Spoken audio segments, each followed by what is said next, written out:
Good morning, guys. This is Uche and Joku. It is sometime about 7:15, 7:30 in the morning. I'm here at Five Island Park in New Rochelle. Um, it's beautiful. The sun is out. Um, it's going to be another hot day, but this is the perfect time to just kind of like take in nature before it gets too hot to be outside. Um, I want to take a few moments this morning to share a story with you. So I recently received a communication from a former colleague of mine who reached out to tell me that they didn't reach out to tell me, they reached out to remind me that I had asked them this question about a year, maybe a year and a half ago, about what's next. So what had happened was they had accomplished something amazing they were telling me about, something that they didn't think would happen. Um, their family members, you know, cautioned them and asked them to manage their expectations. Overall, this thing that they did was a game changer for them. It changed their lives, it changed their children's lives, and also put them in a position to make them the first amongst their family members to accomplish this thing. And I'm gonna keep this thing private because again that's their business. I don't want to put anyone's business out there. But and it was a great thing. And I remember I was praising them. I was like, "This is great. This is amazing." But then I asked this question, "What's next?" And this is why they were reaching out to me. But they were like, "You remember when you asked me what's next?" Because when I had asked that question, their response was, "I don't know." I don't think they had thought beyond the moment of that accomplishment. And I've been called out by several people that I have this issue with with being able to stay in the moment. And I know that's one of my flaws, but also it's for a reason. Um, my inability to stay in the moment and just fully just bask in what's happening right now has to do with the fact that this life that we live is like it's amazing. The what you can do, what you can do with so little, you know, how much you can accomplish, but it all happens with intentionality, right? So my life is a life that honestly, if you had asked me when I was younger, wouldn't amount to much because I grew up feeling this small. And I felt this small for a very, very long time. And I won't lie, one of the things about when in past videos I've been talking about trauma is that the thing with trauma is that it has the ability to take space in your mind without you knowing it. So that feeling of feeling this small sometimes creeps up when you're feeling the biggest, when you feel the most accomplished. That dark spot, that voice comes in and kind of checks you and reminds you, don't forget who you are, small person. And for that reason, I'm always reminding myself to move with purpose. I'm always reminding myself to to live in my why.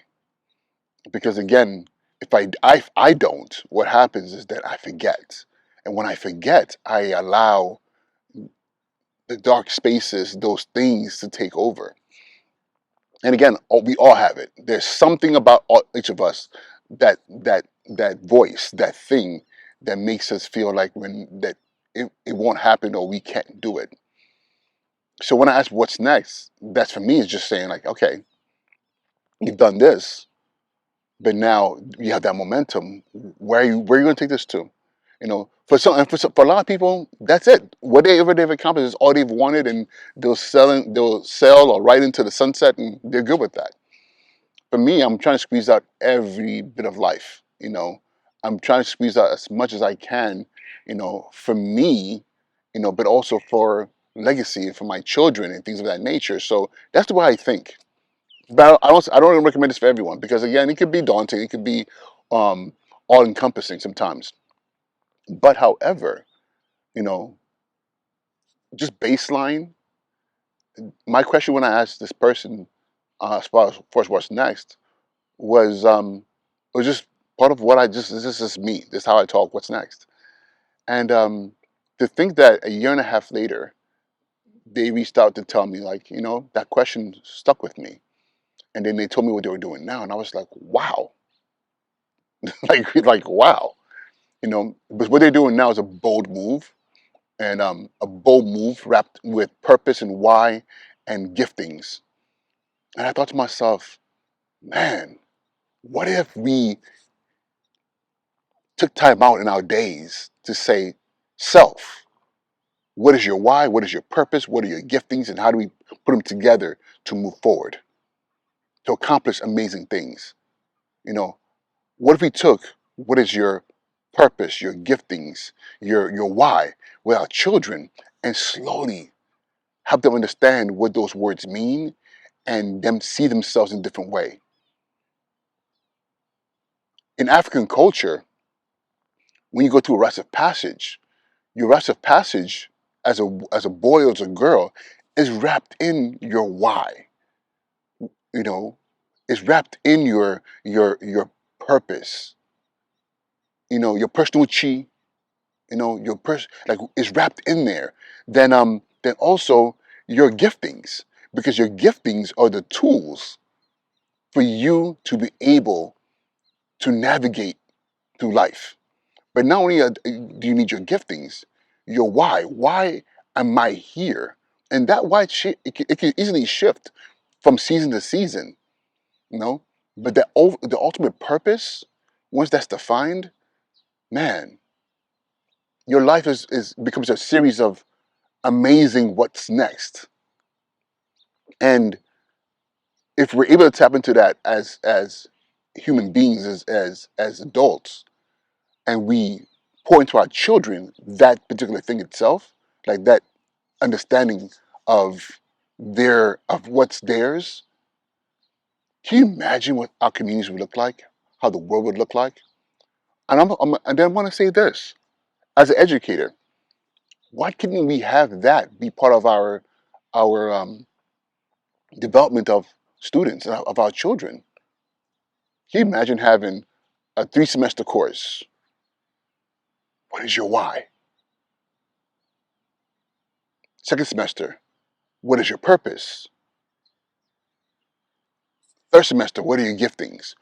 And it could be done in any particular order. It doesn't have to be in that sequence. But can you imagine if that time was spent in there, kids contemplating, writing, and talking and being poured into?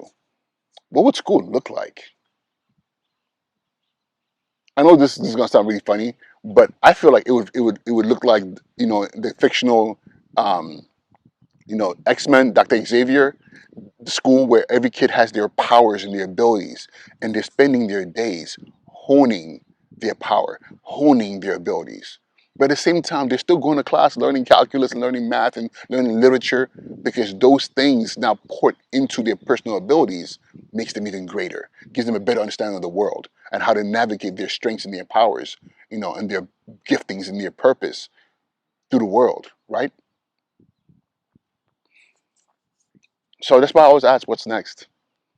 You know, I ask what's next because we should always be thinking about what's next. That's if that's what you choose to do. It's what I choose to do, and I'm happy for this person because their what's next is pretty dope, and I can't wait to see how they wield and how they harness this new thing that they're doing for the betterment of themselves, their families, and even the world. All right, y'all. Uche and Joku, have an amazing day. I'll talk to you soon. Be well.